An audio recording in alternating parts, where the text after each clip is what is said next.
اعوذ باللہ السمیع العلیم من الشیطان الرجیم من حمزہ ونفخہ ونفثہ بسم اللہ الرحمن الرحیم وقال اللہ تعالی فی القرآن المجید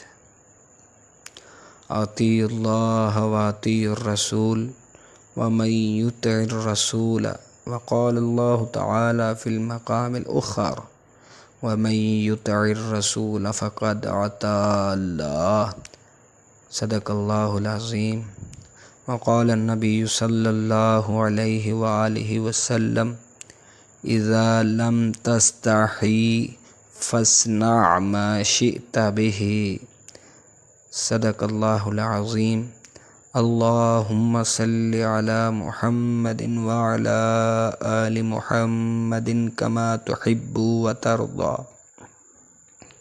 معزز سامعین و ناظرین اکرام، تاریخ دنیا کے پلیٹ فارم پہ آپ لوگوں کو خوش آمدید۔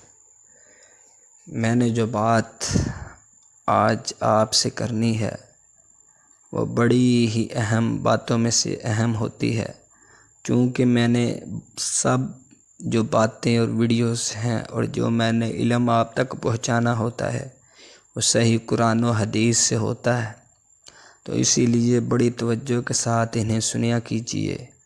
میں نے اپنی شناخت اور اپنے خود ساختی ظاہر نہیں کرنی، وہ اللہ کی ذات جانتی ہے۔ تو آج کی بات ایمان کی نشانی اور علامت کے حوالے سے ہے۔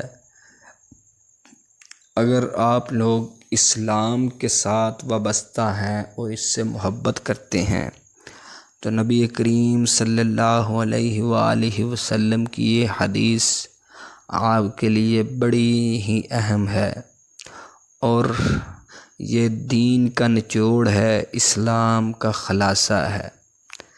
نبی کریم صلی اللہ علیہ وآلہ وسلم نے فرمایا کہ تمام انبیاء کرام پر جو چیز نازل ہوئی، جو دین نازل ہوا، ان میں سے ایک چیز مشترکہ ہے اور وہ چیز اس حدیث میں بیان کروں گا۔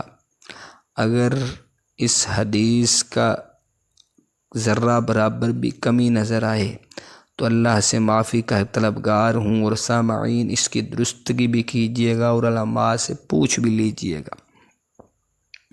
تو نبی کریم صلی اللہ علیہ وسلم نے فرمایا کہ اذا لم تستحی فاصنع ما شئت به، جب انسان کے اندر شرم ختم ہو جائے، حیا ختم ہو جائے، تو پھر وہ جو چاہے کرتا رہے۔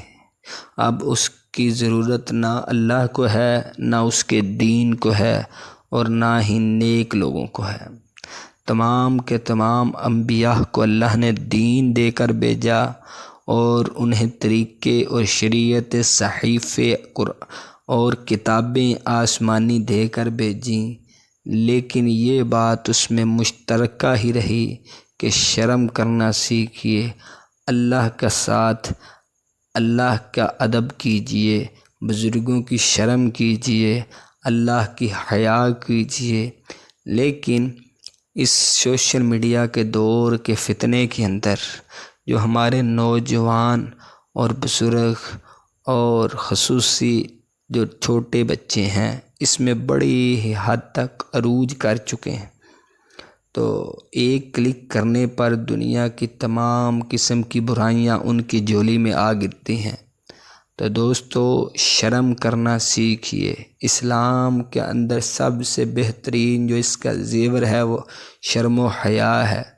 آپ نے فرمایا جس کو شرم نہیں، حیا نہیں، وہ جو چاہے کرے، اللہ کی ذات کو اس کی کوئی ضرورت نہیں۔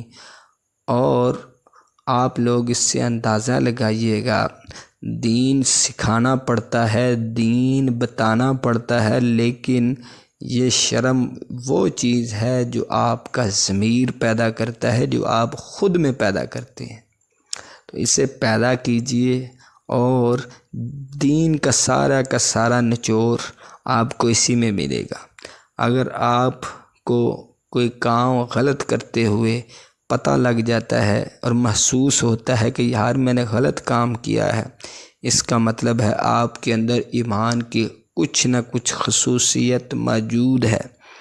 اور اگر آپ کو کوئی احساس ہی نہیں ہوتا کہ میں نے جو ہے وہ غلط کام کیا ہے یا مجھ سے کسی غلط کام کا ارادہ میرے ذہن میں ہو رہا ہے، میں کر نہ بیٹھوں، اسے غلط نہیں سمجھتے، تو آپ لوگ انسانیت کے درجے سے اور میں اور تمام لوگ انسانیت کے درجے سے گر جاتے ہیں۔ نبی صلی اللہ علیہ وسلم نے فرمایا کہ کچھ لوگ قیامت کے دن آئیں گے جن کی نیکیاں تہامہ پہاڑ کے برابر ہوں گی۔ اس کی تصدیق خود ہی کر لیجیے، اگر اصلاح کی ضرورت ہوئی تو میں اللہ سے معافی کا طلبگار ہوں اور آپ کے کمنٹس کے ذریعے اسے اصلاح بھی کروں گا۔ تو آپ نے فرمایا کہ کچھ لوگوں کی نیکیاں تہامہ پہاڑ کے برابر ہوں گی، لیکن اللہ کی ذات انہیں اڑا دے گی اور وہ ختم ہو جائیں گی، روئی کے دانوں کے برابر بھی نہیں ہوں گی اور روئی کے ذروں کے برابر بھی نہیں ہوں گی، تو بڑی بڑی نیکیاں لے کے آئیں گے۔ تو صحابہ کرام نے پوچھا اللہ کے نبی جی کیا وہ ہماری طرح ہی لوگ ہوں گے؟ تو آپ نے فرمایا ہاں تمہاری طرح ہی لوگ ہوں گے، لیکن ان کے اندر ایک عمل جو پایا جائے گا وہ یہ ہوگا کہ وہ دنیا کے سامنے بڑے نیک اور متقی اور درس دینے والے اور دنیا کے سامنے شیوخ بنے بیٹھے ہیں، لیکن جب ان کی تنہائی کے اندر کوئی معاملہ آتا ہے تو وہ جس گناہ کو دنیا کے اندر بیٹھے ہوئے گناہ سمجھتے ہیں، تنہائی کی ان کی پاک نہیں ہوتی اور اس گناہ کو گناہ نہیں سمجھتے۔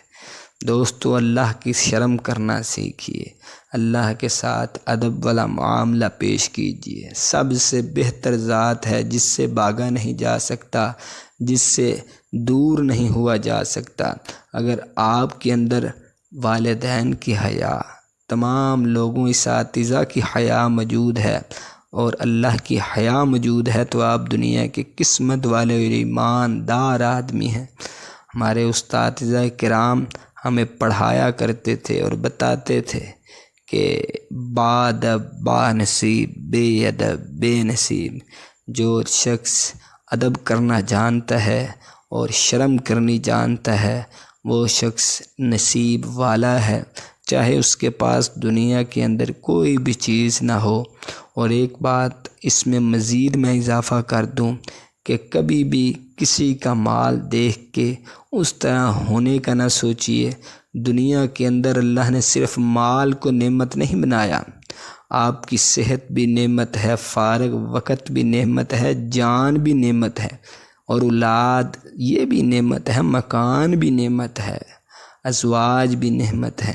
تو دوستو یہ بات ہمیشہ کے لیے یاد رکھیے، اللہ کے ساتھ حیا رکھیے اور خود کی نظروں میں خود کو نہ گرنے دیجیے اور اپنے آپ کو ایمان کی بلندیوں تک لے جائیے۔ اور آپ نے فرمایا، پھر حدیث بیان کر دوں، اذا لم تستحی، جب تجھ میں شرم ختم ہو جائے، فاصنع ما شئت بہ، اور جو چاہے تو کر، چونکہ تجھے تیرا علاج ہی کوئی نہیں ہے، اور تیرا علاج صرف اور صرف اللہ کے پاس ہے۔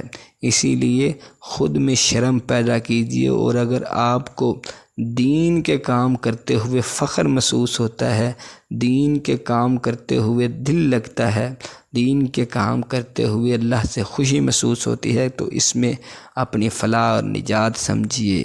اللہ کی ذات آپ کی اور میری حامی و ناصر ہو۔ اس کے بعد انشاءاللہ میں مزید بات بھی کروں گا۔ میری جو باتیں ہوتی ہیں وہ کلیئر کٹ اور آسان ہوتی ہیں، کسی قسم کے الجھاؤ کی ضرورت نہیں ہوتی اور کسی قسم کے پردے کی ضرورت نہیں ہوتی۔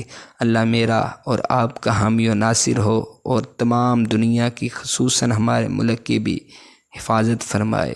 وما علینا الا البلاغ المبین۔ سبحانک اللہم ربنا وبحمدک، اشہد ان لا الہ الا انت، استغفرک واتوب الیک۔